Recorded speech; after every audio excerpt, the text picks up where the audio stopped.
So guys, tilawan ta na. This is the moment of truth, no? Okay, so before that, i-check na kayo. Okay, so kung ang iya color, no? Kung ang tawon ta, medyo may green siya sa kilid, no? Amoy sa gurong barley, no? Okay. Do creamy man siya. So depende na sa pagbataw sang iya nga tubig or ninit, no? Simatan ta.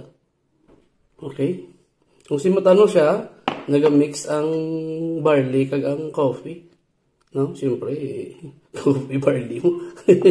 So, tilawan ta na kung mayaman.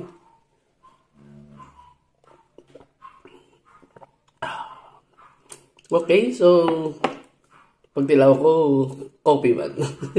Pero coffee, sa dila mo, no? Coffee siya. Pero kung ang aroma sang pag ano mo is barley. No? Oh, coffee barley gano'n siya. Ito yung paliwat. So hindi sa langsa, no? Ay kung ito na langsa, isang barley. Kung pure lang nga barley, di ko kasi. Pero for me, okay siya, good siya, no? Siyempre, gina-endorse ko. So, kung i-rate ko din, no? Out of 10. So, mga 8, okay na, pasado na. No, pwede na siya i-compare sa mga kape sa sagwa, no? So, isa ka box is 46, isa? 46 ang isa. So, ang isa ka box is 460. So, di na malain. Pwede na pambato sa mga kape sagwa, no? Kapakape taga Starbucks.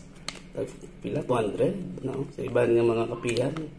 So, okay na. So, kama coffee lover da, no? Try nyo nga mo nga barley. Coffee barley, no? May coffee na, healthy pa. Diba? So, that's it guys. Thank you. Bye-bye.